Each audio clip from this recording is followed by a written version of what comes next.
ഇപ്പോൾ വനമന്ത്രി മാധ്യമങ്ങളെ സാധാരണ പറ്റുന്ന ഉത്തരം പറയുമ്പോൾ സാധാരണ ചിലപ്പോൾ പറ്റാറുണ്ട്, അപ്പോൾ തന്നെ തിരുത്താറുമുണ്ട്. സംയുക്ത പരിശോധന നടന്നത് അപ്പം അറിഞ്ഞിരുന്നില്ലേ?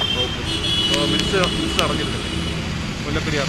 അല്ല, സംയുക്ത പരിശോധന നടത്താൻ സമിതി തീരുമാനിച്ചിട്ടുണ്ട്. പക്ഷേ നടന്നോ ഇല്ല. കാരണം ഞാൻ ഈ ഫയലൊന്നും ഞാനല്ലല്ലോ നോക്കുന്നത്. ഇത് മുഴുവൻ നോക്കുന്നത് ഇറിഗേഷൻ ഡിപ്പാർട്ട്മെന്റ്. മുല്ലപ്പെരിയാർ ഉത്തരവിനകത്തിന്റെ പ്രൊസീഡിങ്സിലെ ഈ മൂലപാട്ടക്കരാർ അനുസരിച്ച് തമിഴ്നാടിന് മരം മുറിക്കാനുള്ള അനുമതി ഉണ്ടെന്ന് രേഖപ്പെടുത്തിയിരിക്കുന്നു. അത് നമ്മുടെ നിലപാടാണോ? അല്ല, അതുകൊണ്ടല്ലേ അത് സ്റ്റേ ചെയ്തിട്ടുള്ളത്.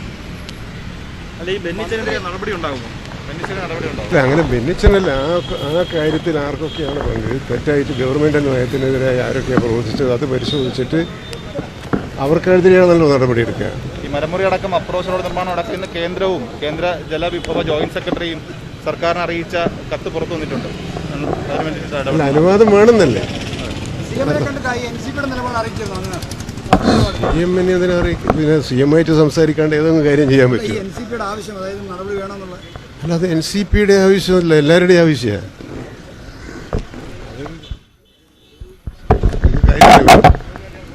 സർക്കാർ നയത്തിനെതിരെ ഒരു നിലപാട് സ്വീകരിച്ചാൽ അത് അവരുടെ പേരിൽ നടപടി സ്വീകരിക്കണം എന്നുള്ളത് എല്ലാവരുടെയും ആഗ്രഹമാണ്, അല്ലാതെ ഒരു പാർട്ടിയുടെ മാത്രം ആഗ്രഹമല്ല.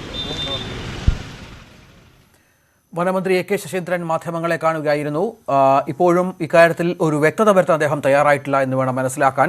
ഇതുമായി ബന്ധപ്പെട്ട് ആരൊക്കെ പ്രതികളാണോ അവർക്കെതിരെ, ആരൊക്കെ കുറ്റക്കാരാണോ അവർക്ക് നടപടി ഉണ്ടാകും എന്നുള്ള രീതിയിലാണ് അദ്ദേഹത്തിൻ്റെ പ്രതികരണം വന്നത്. വിശദാംശങ്ങൾ അല്പസമയത്തിനകം ഇതുമായി ബന്ധപ്പെട്ട് ലഭ്യമാകുമെന്ന് പ്രതീക്ഷിക്കുന്നു. അല്പസമയത്തിനകം നമുക്കതുമായി ബന്ധപ്പെട്ട വിവരങ്ങളിലേക്ക് പോകാം. അതിനു മുൻപ് മറ്റൊരു പ്രധാന വാർത്തയിലേക്ക് പോയാൽ ട്രാഫിക് IG ലക്ഷ്മണയ്ക്കെതിരെ നടപടിക്ക് ശുപാർശ. പുരാവസ്തു തട്ടിപ്പു കേസ് പ്രതി മോൺസൺ മാവുങ്കലിനെ സഹായിച്ചുവെന്ന കണ്ടെത്തലിനെ തുടർന്നാണ് നടപടി. VS അനു വിവരങ്ങൾ നൽകും. അനു, ഈ മോൺസൺ മാവുങ്കലുമായി ബന്ധപ്പെട്ട് ഈ IG-യുടെ നിരവധിയായ ഇടപാടുകൾ, ഒരുപാട് തെളിവുകൾ പുറത്തു വന്നിരുന്നു. ഇപ്പോൾ ആ തലത്തിലുള്ള അന്വേഷണം പുരോഗമിച്ചു കൊണ്ടിരിക്കുന്ന പശ്ചാത്തലം കൂടിയുണ്ട്. സർക്കാർ തലത്തിൽ നടപടി ഉണ്ടാകുമെന്ന് വേണമോ പ്രതീക്ഷിക്കാൻ? തീർച്ചയായും രഞ്ജിത്ത്, ഇതുമായി ബന്ധപ്പെട്ട ഒരു അന്വേഷണ റിപ്പോർട്ടാണ് ക്രൈംബ്രാഞ്ച് മുഖ്യമന്ത്രിക്ക് സമർപ്പിച്ചത്. ഇതിൽ പുരാവസ്തു സർട്ടിഫിക്കറ്റിലെ പ്രതി മോൺസൺ മാവുങ്കലിനെ വഴിവിട്ട രീതിയിൽ IG ലക്ഷ്മണ സഹായിച്ചിട്ടുണ്ട് എന്നുള്ളതാണ് പ്രധാനമായ കണ്ടെത്തൽ. അതുകൊണ്ട് തന്നെ ഇക്കാര്യത്തിൽ നടപടി വേണമെന്ന പരോക്ഷമായ ശുപാർശയും ഈ റിപ്പോർട്ടിലുണ്ട് എന്നാണ് നമുക്ക് മനസ്സിലാക്കാൻ സാധിക്കുന്നത്. ഏതായാലും ഈ കേസുമായി ബന്ധപ്പെട്ട് നിരവധി ഇടങ്ങളിൽ, പ്രത്യേകിച്ച് ആലപ്പുഴയിൽ മോൺസൺ മാവുങ്കലിനെതിരായിട്ടുള്ള കേസ്, അത് അന്വേഷിക്കുന്ന ഉദ്യോഗസ്ഥനെയും IG ലക്ഷ്മണ വിളിച്ച് മോൺസൺ അനുകൂലമായി നിലപാടെടുക്കണം എന്ന് പറയുന്ന ഫോൺ സംഭാഷണം അടക്കം പുറത്തുവന്ന സാഹചര്യമുണ്ടായിരുന്നു. ഇത്തരത്തിൽ മാത്രമല്ല പലയിടങ്ങളിലും മോൺസൺ മാവുങ്കലിന് അനുകൂലമായി ലക്ഷ്മൺ ഒരു നിലപാടെടുത്തു, അല്ലെങ്കിൽ അതിനുവേണ്ടി ഇടപെട്ടു എന്ന തെളിവുകൾ പുറത്തു വന്നിരുന്നു. ഇതിന്റെ അടിസ്ഥാനത്തിലാണ് ഇക്കാര്യത്തിലൊരു നടപടിക്ക് ശുപാർശ ചെയ്തുകൊണ്ട് ഇപ്പോൾ ക്രൈംബ്രാഞ്ച് മേധാവി മുഖ്യമന്ത്രിക്ക് റിപ്പോർട്ട് സമർപ്പിച്ചിരിക്കുന്നത്. ഇത് ഇനിയുള്ള നടപടിക്രമങ്ങൾ ഇതുമായി ബന്ധപ്പെട്ട് അനു അതേ തരത്തിലായിരിക്കും? ഏതായാലും നടപടിയിലേക്ക് തന്നെ കാര്യങ്ങൾ പോകുന്നു എന്ന് വേണമോ മനസ്സിലാക്കാൻ? തീർച്ചയായും നടപടിയിൽ ഈ ശുപാർശയിൽ നടപടി ഉണ്ടാകുമെന്നുള്ള അല്ലെങ്കിൽ അത്തരത്തിലുള്ള വിലയിരുത്തൽ തന്നെയാണ് ഉള്ളത്. ഏതായിരുന്നാലും ഈ റിപ്പോർട്ട് മുഖ്യമന്ത്രി ഓഫീസ് കൃത്യമായി പരിശോധിക്കും. അതിനുശേഷം മറ്റേതെങ്കിലും തരത്തിലുള്ള ഇടപെടലുകളോ ഉണ്ടോ എന്ന് DGP-യുടെ അടക്കം ഒരു വിശദീകരണം ചെയ്തതിനു ശേഷമാകും ഒരു കൃത്യമായ കാര്യങ്ങൾ കടക്കുക. പ്രത്യേകിച്ച് IPS ഉദ്യോഗസ്ഥൻ കൂടിയായിട്ടുള്ള ലക്ഷ്മണയ്ക്കെതിരെ നടപടി എടുക്കുമ്പോൾ അത്തരത്തിലുള്ള നടപടിക്രമങ്ങൾ കൂടുതൽ പൂർത്തിയാക്കിക്കൊണ്ടുള്ള തീരുമാനമാണ് ഉണ്ടാകും. ഒരുപക്ഷെ അദ്ദേഹത്തെ ഇപ്പോൾ നിലവിലെ ട്രാഫിക് IG സ്ഥാനത്ത് നിന്നും മാറ്റുമെന്നുള്ള കാര്യവും ഏറ്റവും ശ്രദ്ധേയമാണ്. VS അനുവാണ് വിവരങ്ങൾ പങ്കുവച്ചത്. മോൺസൺ മാവുങ്കലുമായുള്ള ബന്ധത്തിൽ IG ലക്ഷ്മണയ്ക്കെതിരെ നടപടി ഉണ്ടായേക്കും എന്ന സൂചനകളാണ് ഈ ഘട്ടത്തിൽ പുറത്തുവരുന്നത്. മറ്റൊരു വാർത്തയിലേക്ക് പോയാൽ എല്ലാത്തിനും മറുപടി ഉണ്ടാകുമെന്ന് സ്വർണ്ണക്കടത്ത് കേസിലെ പ്രതി സ്വപ്ന സുരേഷ്. കേസിന്റെ കാര്യങ്ങൾക്കാണ് ഇപ്പോൾ മുൻഗണന. മാധ്യമങ്ങളിൽ നിന്ന് ഒളിച്ചോടില്ലെന്നും അമ്മയുമൊത്ത് തിരുവനന്തപുരത്ത് മാധ്യമങ്ങളെ കാണുമെന്നും സ്വപ്ന കൊച്ചിയിൽ പറഞ്ഞു. I'm still having a discussion with my lawyer, so I need to keep the timing, so I'll definitely face the media. I will answer all your questions. There is no problem. But give me some time because I need to be in the presence of my mother.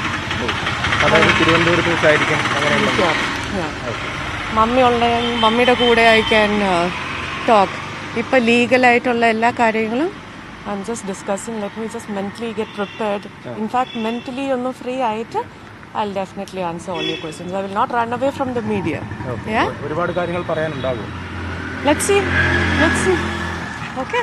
ഇതിലെന്താണ് ശരിക്കും സംഭവിച്ചത്? No, I told you I will talk to all of you. ശരി. അല്ല, ഈ സർക്കാർ വരെ പ്രതിസന്ധിയിലായ ഒരു വിഷയമാണല്ലോ, അതുകൊണ്ട് ചോദിക്കുന്നു. I know, നമുക്ക് കാണാം, നമുക്ക് സംസാരിക്കാം. ഇപ്പോൾ ഉണ്ടായിരിക്കുന്ന സംശയങ്ങൾക്കെല്ലാം മറുപടി ഉണ്ടാവും അല്ലേ? Just watch the wire, yeah? നിങ്ങളുടെ എല്ലാ ക്വസ്റ്റ്യൻസിനും ആൻസേഴ്സ് ഉണ്ടാവും, ഓക്കെ? അന്ന് ശരിക്കും ഈ ഭീഷണിയൊക്കെ ഉണ്ടായിരുന്നു ഈ ഒരു സാഹചര്യത്തിൽ? ഇപ്പോൾ I'm just concentrating on the legal side. Can you just give me some place? Let me just go. Yeah? മമ്മിയുടെ കൂടെ I will be addressing the media in Trivandrum. Alright? Thank you. Rajya Sabha seat Kerala കോൺഗ്രസിന് നൽകാൻ ഇടതുമുന്നണിയിൽ തീരുമാനം. സംസ്ഥാനത്തോടുള്ള കേന്ദ്ര അവഗണനയ്ക്കെതിരെ ഇടതുമുന്നണി പ്രചരണം ശക്തമാക്കും. അല്പം മുമ്പാണ് ഇടതുമുന്നണി യോഗം അവസാനിച്ചത്. വി അരുൺ ചേരുന്നു. അരുൺ, ഈ രാജ്യസഭാ സീറ്റുമായി ബന്ധപ്പെട്ട ചർച്ചകൾ ഒപ്പം പ്രക്ഷോഭവുമായി ബന്ധപ്പെട്ട കാര്യങ്ങളൊക്കെയാണോ ചർച്ചയായത്? മറ്റ് വിഷയങ്ങളൊന്നും ഇടതുമുന്നണി യോഗത്തിന്റെ പരിഗണനയ്ക്ക് വന്നില്ലേ?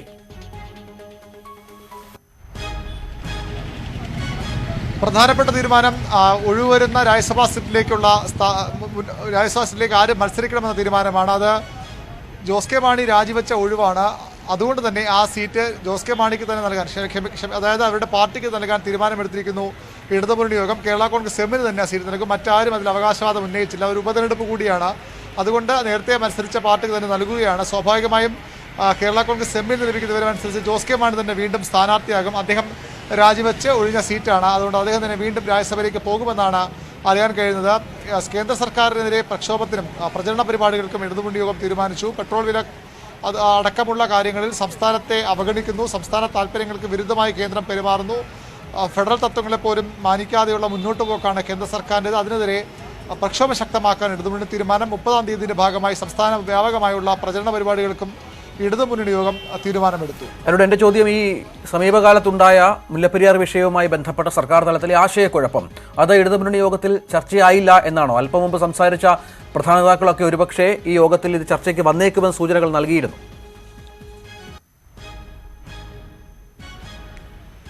അത്തരം ഒരു വിഷയവും ഇടതുമുന്നണി യോഗത്തിന്റെ പരിഗണനയ്ക്കോ ചർച്ചയ്ക്കോ വന്നില്ല. NCPക്ക് ഈ വിഷയത്തിൽ കടുത്ത അതൃപ്തിയുണ്ട്. അത് അക്കാര്യം മുഖ്യമന്ത്രി നേരിട്ട് കണ്ട് മന്ത്രി AK ശശിധരൻ NCPയുടെ തീരുമാനപ്രകാരം, NCPയുടെ സംസ്ഥാന അധ്യക്ഷൻ നിർദ്ദേശപ്രകാരം മുഖ്യമന്ത്രിയെ കണ്ട കാര്യം അറിയിക്കുകയും ചെയ്തു. അത് അദ്ദേഹം ഇതിനുശേഷം ഇടതുമുന്നണി യോഗത്തിൽ അദ്ദേഹം അക്കാര്യം സംസാരിച്ച പകരം മുന്നണി യോഗത്തിന് ശേഷം മാധ്യമങ്ങൾ നമ്മൾ ചോദിക്കുമ്പോൾ അദ്ദേഹം കൃത്യമായ നിലപാട് പറഞ്ഞു. സർക്കാരിൻ്റെ നയത്തിന് വിരുദ്ധമായി, സർക്കാർ നിലപാടിന് വിരുദ്ധമായി തീരുമാനങ്ങളെടുത്ത ഉദ്യോഗസ്ഥർക്ക് നടപടി വേണം. അത് NCPയുടെ മാത്രം ആവശ്യമല്ല. മുഖ്യമന്ത്രിയെ കണ്ട കാര്യം അദ്ദേഹം സ്ഥിരീകരിക്കുന്നു. പക്ഷേ അത് NCPയുടെ മാത്രം ഒരു ആവശ്യമല്ല, ഇത് എല്ലാവരുടെയും ആവശ്യമാണ്. അത്തരത്തിൽ ഉദ്യോഗസ്ഥ നടപടി ഉണ്ടാകണം. അത് NCPയുടെ കടുത്ത നിലപാടായി, മന്ത്രിയുടെ കടുത്ത ആവശ്യമായി അദ്ദേഹം മുന്നോട്ട് വയ്ക്കുകയാണ്. മുഖ്യമന്ത്രിയുടെ അക്കാര്യം ആവശ്യപ്പെട്ട കാര്യവും അദ്ദേഹം സ്ഥിരീകരിക്കുന്നുണ്ട്. ശരി അരുൺ. മറ്റൊരു വാർത്തയിലേക്ക് പോയാൽ, ഓർത്തഡോക്സ് യാക്കോബായ പള്ളി തർക്കത്തിൽ നിയമം കൊണ്ടുവരാൻ ഉദ്ദേശിക്കുന്നുണ്ടോ എന്ന് ഹൈക്കോടതി. നിയമനിർമ്മാണം സംബന്ധിച്ച് നിലപാട് അറിയിക്കാൻ സർക്കാരിനോട് കോടതി നിർദ്ദേശിച്ചു. Retired justice KT Thomas commission ശുപാർശകൾ പരിഗണനയിലെന്ന് സർക്കാർ ഹൈക്കോടതിയിൽ അറിയിച്ചു. കോതമംഗലം പള്ളി തർക്കം സംബന്ധിച്ച അപ്പീലിലാണ് കോടതിയുടെ നിർദ്ദേശം. ഡാനി പോൾ ചേരുന്നു. ഡാനി, സുപ്രധാനമായ ചില പരാമർശങ്ങൾ കോടതിയുടെ ഭാഗത്തു നിന്ന് ഈ വിഷയവുമായി ബന്ധപ്പെട്ടുണ്ടാക്കുന്നു. ചില നിർദ്ദേശങ്ങൾ സർക്കാരോട് ചോദിക്കുന്നു. എന്താണ് മറ്റു വിവരങ്ങൾ?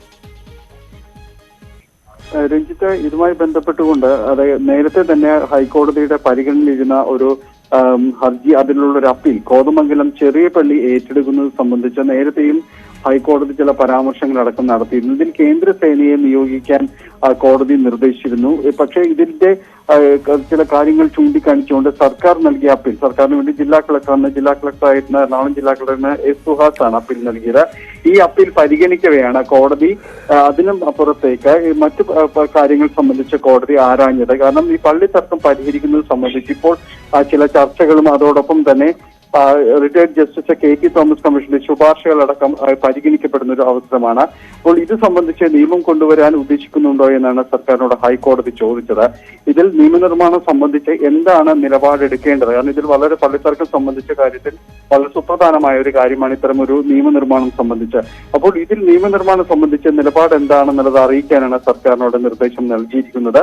ഇതിൽ സർക്കാർ നൽകിയ മറുപടി എന്ന് പറയുന്നത് റിട്ടയർഡ് ജസ്റ്റിസ് KT തോമസ് കമ്മീഷന്റെ ശുപാർശകൾ അത് പരിഗണനയിലാണെന്ന് സർക്കാർ ഹൈക്കോടതിയിൽ അറിയിച്ചിട്ടുണ്ട്. ഇതിൽ ഇപ്പോൾ ഈ നിർദ്ദേശങ്ങളാണ് ഇപ്പോൾ പരിഗണിച്ചു വരികയാണെന്നാണ് സർക്കാർ അറിയിച്ചിട്ടുള്ളത്. ഏതായാലും അപ്പീൽ ഈ മാസം 22-ന് വീണ്ടും പരിഗണിക്കാനായി മാറ്റിയിട്ടുണ്ട്. അപ്പോൾ ഇത് സംബന്ധിച്ച് കൂടുതൽ വസ്തുതകൾ ഈ നിലപാട് നിയമ നടപടികളുമായി മുന്നോട്ട് പോകുന്നുണ്ടോ, നിയമനിർമ്മാണം അടക്കം അതിന്റെ ഒരു അതേ പ്രോസസ്സ് ഏത് ഘട്ടത്തിലാണ് എന്നതടക്കം സർക്കാർ വിശദീകരിക്കുമെന്നാണ്, അടുത്ത അപ്പീൽ പരിഗണിക്കുമ്പോൾ വിശദീകരിക്കുമെന്നാണ് മനസ്സിലാക്കാൻ സാധിക്കുന്നത്. ഡാനിയാണ് വിവരങ്ങൾ പങ്കുവച്ചത്. ഇന്നലെ കോൺഗ്രസിന്റെ നേതൃത്വത്തിൽ പാലക്കാട് നടന്ന ചക്രസ്തംഭന സമരത്തിൽ പോലീസ് കയ്യേറ്റം ചെയ്തുവെന്നാരോപിച്ച് VK ശ്രീകണ്ഠൻ MP SP-ക്ക് പരാതി നൽകി. തന്നെ കയ്യേറ്റം ചെയ്തവർക്കെതിരെ നടപടിയെടുക്കണമെന്നാവശ്യപ്പെട്ടാണ് പരാതി. കോൺഗ്രസിന്റെ സമരം പൊളിക്കാൻ പോലീസ് മനഃപൂർവ്വം ശ്രമിച്ചതായും നടപടിയില്ലെങ്കിൽ ശക്തമായ സമരം നടത്തുമെന്നും VK ശ്രീകണ്ഠൻ പറഞ്ഞു. ഈ പിണറായി വിജയന്റെ പോലീസ് ഈ നില തുടർന്നാൽ, പോലീസ് നിയമം നടപ്പിലാക്കുകയാണെങ്കിൽ ഞങ്ങൾ അനുസരിക്കാൻ തയ്യാറാണ്. നിയമലംഘനം ഞങ്ങൾ നടത്തിയാൽ നിങ്ങൾ കേസെടുത്തോ. പക്ഷെ പോലീസ് തന്നെ നിയമലംഘനം നടത്തി നിയമവിരുദ്ധമായ പ്രവർത്തനം നടത്തിയാൽ പോലീസിനെ ഞങ്ങൾ നിയമം പഠിപ്പിക്കും. അക്കാര്യത്തിൽ ഒരു ഇഞ്ച് പോലും പുറകോട്ട് പോകുന്ന പ്രശ്നമില്ല. ഈ ഉദ്യോഗസ്ഥന്മാർക്കെതിരായിട്ട് പരാതി കൊടുത്തിട്ടുണ്ട്. അവരുടെ പ്രവർത്തനത്തെക്കുറിച്ച് അന്വേഷിച്ച് ശക്തമായ നടപടി സ്വീകരിക്കണം എന്നാവശ്യപ്പെട്ടിട്ടുണ്ട്. SP ഉറപ്പ് തന്നിട്ടുണ്ട്, തീർച്ചയായിട്ടും അന്വേഷിക്കും, ആവശ്യമായ നടപടി സ്വീകരിക്കും എന്ന് പറഞ്ഞിട്ടുണ്ട്. ആ നടപടി എന്താണെന്ന് നോക്കട്ടെ, അതിനുശേഷം ബാക്കി കാര്യങ്ങൾ തീരുമാനിക്കും. ജോജുവിനെ ആക്രമിച്ച കേസിൽ 2 യൂത്ത് കോൺഗ്രസ് പ്രവർത്തകർ കൂടി കീഴടങ്ങി. യൂത്ത് കോൺഗ്രസ് സംസ്ഥാന സെക്രട്ടറി PY ഷാജഹാൻ, മണ്ഡലം പ്രസിഡന്റ് അരുൺ വർഗീസ് എന്നിവരാണ് മരട് പോലീസ് സ്റ്റേഷനിൽ കീഴടങ്ങിയത്. ഇന്നലെ 4 പേർ കീഴടങ്ങിയിരുന്നു. ഡാനി ഇപ്പോൾ വിവരങ്ങൾ നൽകും. ഡാനി, നേരത്തെ ഇവർ കീഴടങ്ങാതിരുന്നത് മറ്റു ചില കാരണങ്ങൾ കൊണ്ടാണ് എന്നായിരുന്നു വിശദീകരണം. ഇപ്പോൾ എന്താണ് നിയമ നടപടികൾ ഇതുമായി ബന്ധപ്പെട്ട്?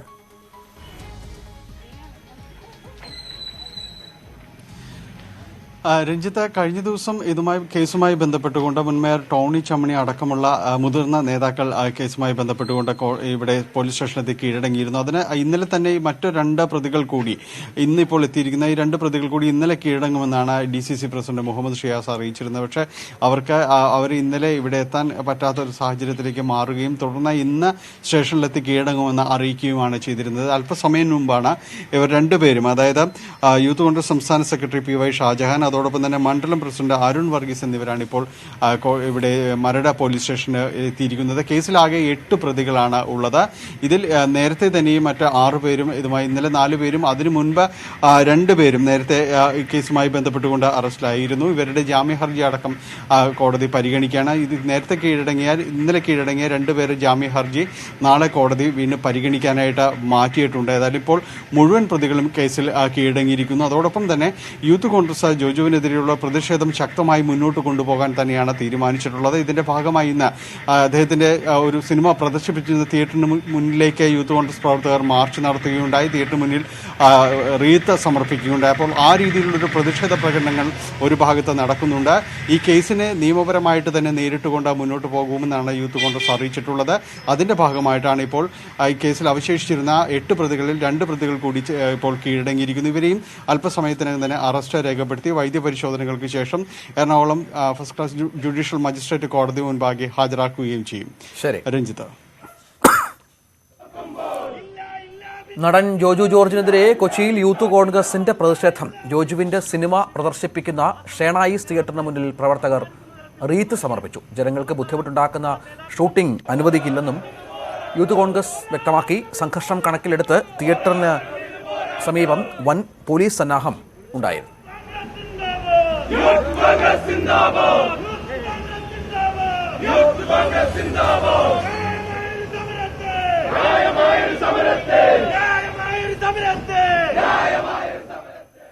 ഞങ്ങളാരും ഫിലിം ഇൻഡസ്ട്രിക്കെതിരല്ല. മോഹൻലാൽ ഉൾപ്പെടെയുള്ള പ്രമുഖരായിട്ടുള്ള താരങ്ങളെ ഇന്നും ആരാധിക്കുന്നവരാണ് ഞങ്ങൾ. അപ്പോൾ സിനിമ ഇൻഡസ്ട്രിക്ക് ഞങ്ങൾ ഒരിക്കലും യൂത്ത് കോൺഗ്രസ് എതിരല്ല.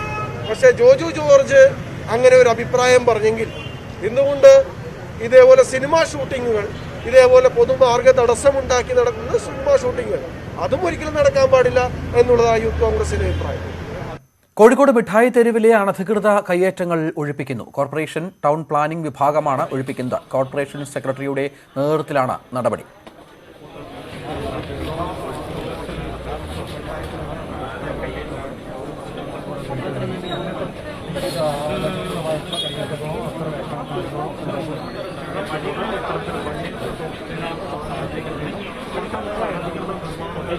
ഏകദേശം 192 നോട്ടീസാണ് നമ്മൾ കൊടുത്തത്. അത് അനധികൃത നിർമ്മാണം മാത്രമല്ല, ഇതുപോലെ പുറത്തേക്ക് പാസേജുകളിലടക്കം സാധനങ്ങൾ വെച്ച് കച്ചവടം ചെയ്യുന്നതിനും സ്റ്റെയർ കേസുകൾ, മേലേക്ക് കയറുന്ന സ്റ്റെയർ കേസുകൾ നോക്കിയാൽ അറിയാം, അവിടെയെല്ലാം സാധനങ്ങൾ സ്റ്റോക്ക് ചെയ്യുകയാണ് ചെയ്തിട്ടുണ്ടായിരുന്നത്.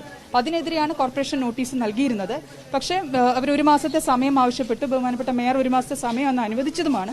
പക്ഷെ അതിനുശേഷം നമ്മൾ വീണ്ടും പരിശോധന നടത്തിയപ്പോൾ ഏകദേശം 16 കടക്കാർ മാത്രമാണ് ആ നോട്ടീസിനനുസരിച്ച് പ്രവർത്തിച്ചിട്ടുള്ളത്. ഒഴിപ്പിക്കലിനെതിരെ വ്യാപാരികൾ പ്രതിഷേധിച്ചു.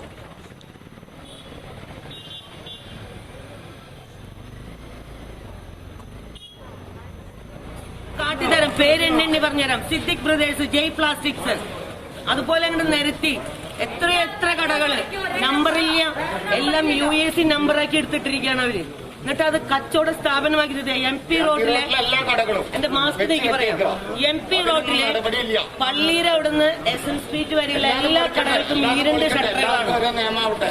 മീഡിയക്കാരെ നിങ്ങൾ ശ്രദ്ധിക്കണം, നമ്മളുടെ ഉപജീവന മാർഗമാണ് ഈ കോർപ്പറേഷൻകാരെ തടയണേ. ഇവിടുത്തെ ഓരോ കച്ചവടക്കാരും കഷ്ടപ്പെട്ട് ജീവിക്കുന്നവരാണ്, മനസ്സിലായോ? നടത്തുന്നവരുടെ 70 സെന്റ് സ്ഥലമാണിത്. അതിൽ 47 കടമുറികൾ അവരുടെയാണ്. ഇത് വടകരയുള്ള വേറൊരു ജമ്മിയുടെ സ്ഥലമാണ്. ഇത് ഇടവേള.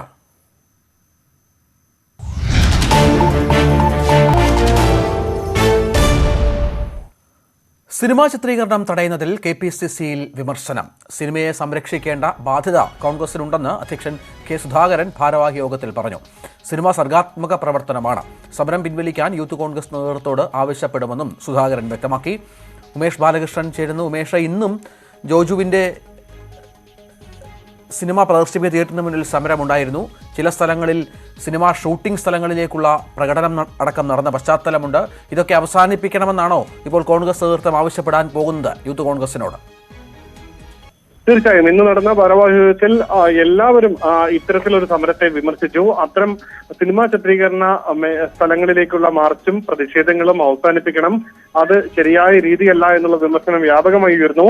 ഇത് KPCC പ്രസിഡന്റ് കെ സുധാകരനും സമ്മതിച്ചു. ഇത്തരത്തിൽ സിനിമയെ സംരക്ഷിക്കേണ്ട ചുമതല കോൺഗ്രസിനുമുണ്ട്, അതൊരു സർഗാത്മക പ്രവർത്തനമാണ്. അതുകൊണ്ട് തന്നെ ഇത്തരം സമരങ്ങൾ നടത്തരുത് എന്ന് യൂത്ത് കോൺഗ്രസിനോട് ആവശ്യപ്പെടാനും യോഗം തീരുമാനിച്ചിട്ടുണ്ട്. KPCC പ്രസിഡന്റ് ഇക്കാര്യം യൂത്ത് കോൺഗ്രസിനെ അറിയിക്കുകയും ചെയ്യും. ഇത്തരം സമരങ്ങൾ പിൻവലിക്കണമെന്ന് യൂത്ത് കോൺഗ്രസിനോട് നിർദ്ദേശിക്കുകയും ചെയ്യും. എന്തായാലും കഴിഞ്ഞ ദിവസങ്ങളിലുണ്ടായ ചില അനിഷ്ട സംഭവങ്ങളടക്കം, അതായത് ജോജുവിന്റെ സിനിമാ സെറ്റിൽ കൂടാതെ ബി ഉണ്ണികൃഷ്ണന്റെ സിനിമാ സെറ്റിലേക്ക് അടക്കം പ്രതിഷേധങ്ങൾ ഉണ്ടായിരുന്നു. ഈ സാഹചര്യങ്ങളെല്ലാം കണക്കിലെടുത്താണ് ഇത്തരത്തിൽ രൂക്ഷ വിമർശനം KPCC നേതൃയോഗത്തിൽ ഉണ്ടായിരിക്കുന്നത്. ഇത് കൂടാതെ ഇന്ധന വിലയുമായി ബന്ധപ്പെട്ടുള്ള പ്രതിഷേധം ശക്തമാക്കാൻ ഇപ്പോൾ തീരുമാനിച്ചിട്ടുണ്ട്. അത് താഴെ തട്ടിൽ തന്നെ പ്രാദേശിക തലങ്ങളിലും പ്രതിഷേധങ്ങൾ സംഘടിപ്പിക്കും. നേതാക്കൾക്കെതിരായ നിലവിലെ കേസുകൾ, അതായത് ജോജുവിന്റെ വാഹനം തകർത്തത് ഉൾപ്പെടെയുള്ള കേസുകൾ ശക്തമായി നേരിടാനും തീരുമാനിച്ചിട്ടുണ്ട്. കേസുകൾ KPCC തന്നെ നടത്തും, അതും തീരുമാനമായിരിക്കുന്നു. കൂടാതെ സെക്രട്ടേറിയറ്റ് മുതൽ രാജ്ഭവൻ വരെ മനുഷ്യച്ചങ്ങല, ഇന്ധന വിലയുമായി ബന്ധപ്പെട്ട് മനുഷ്യച്ചങ്ങല ചേർക്കാനും യോഗം തീരുമാനിച്ചിട്ടുണ്ട്. ശരി ഉമേഷ്. രഞ്ജിത്ത്, മുല്ലപ്പെരിയാറിലെ മരമുറി ഉത്തരവ് സർക്കാർ അറിഞ്ഞു തന്നെയെന്ന് രേഖകൾ. 15 മരങ്ങൾ മുറിച്ചു മാറ്റണമെന്നാവശ്യപ്പെട്ട് മുല്ലപ്പെരിയാർ മേൽനോട്ട സമിതി അധ്യക്ഷൻ സെപ്റ്റംബർ 3 സംസ്ഥാനത്തിന് കത്ത് നൽകിയിരുന്നു. മുല്ലപ്പെരിയാറിൽ കേരള തമിഴ്നാട് ഉദ്യോഗസ്ഥർ സംയുക്തമായി നടത്തിയ പരിശോധനയുടെ അടിസ്ഥാനത്തിലായിരുന്നു കത്ത്. ബേബി ഡാമും അപ്രോച്ച് റോഡും ബലപ്പെടുത്തണമെന്നാവശ്യപ്പെട്ട് കേന്ദ്ര ജലമന്ത്രാലയവും സംസ്ഥാനത്തിന് കത്തയച്ചു. തമിഴ്നാട് മുഖ്യമന്ത്രി MK സ്റ്റാലിൻ നന്ദി അറിയിച്ച് പിണറായി വിജയന് കത്തയച്ചപ്പോഴാണ് മുല്ലപ്പെരിയാർ ഡാം പ്രദേശത്തെ 15 മരങ്ങൾ മുറിക്കാൻ അനുമതി നൽകിയ ഉദ്യോഗസ്ഥ തീരുമാനം അറിഞ്ഞത് എന്നായിരുന്നു ഇതുവരെ സർക്കാർ വാദം. ഇത് പൂർണ്ണമായും കളവെന്ന് തെളിയിക്കുന്നതാണ് സെപ്റ്റംബർ 3 മുല്ലപ്പെരിയാർ മേൽനോട്ട സമിതി അധ്യക്ഷൻ ഗുൽഷൻ രാജ് ജലവിഭവ സെക്രട്ടറി TK ജോസിന് അയച്ച കത്ത്. ജൂൺ 11 തമിഴ്നാട് കേരള ഉദ്യോഗസ്ഥർ മുല്ലപ്പെരിയാറിൽ ബേബി ഡാം പ്രദേശത്ത് സംയുക്ത പരിശോധന നടത്തി.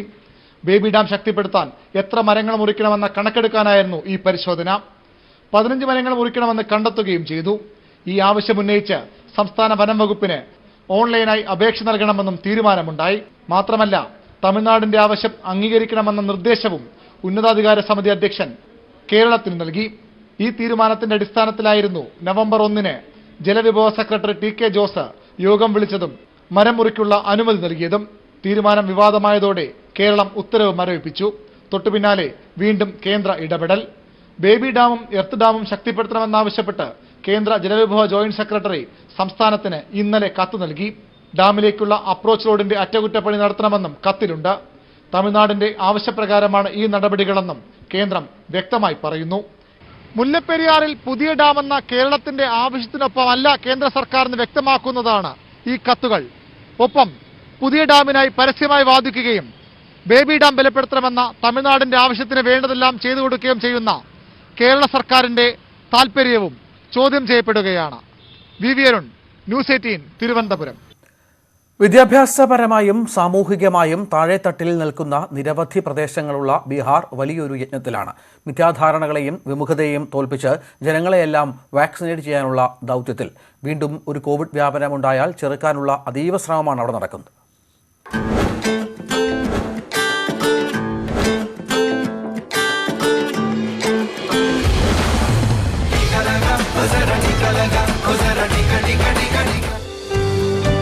ജോലി തേടി മറ്റ് സംസ്ഥാനങ്ങളിലേക്ക് പോകുന്നവർ ഏറെയാണ് ബീഹാറിൽ. രാജ്യത്തെവിടെയും കാണാം ഒരു ബീഹാറി തൊഴിലാളിയെ.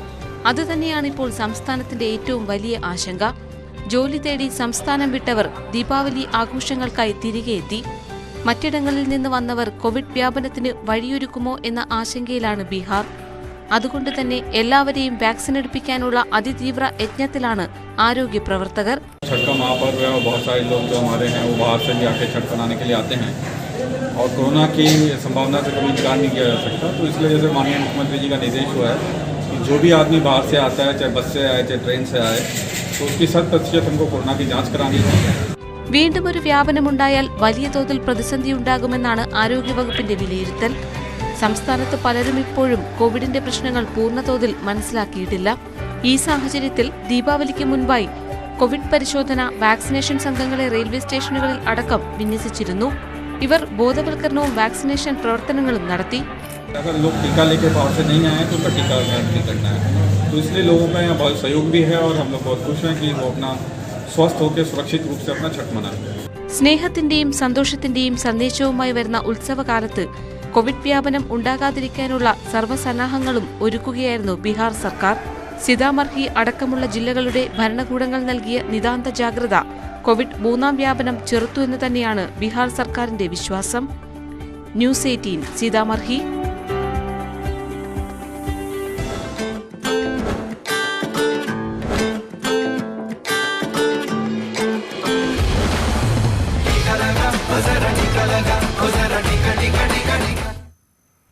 വാർത്താ ബുള്ളറ്റിൻ പൂർണ്ണമാകുന്നു. നമസ്കാരം.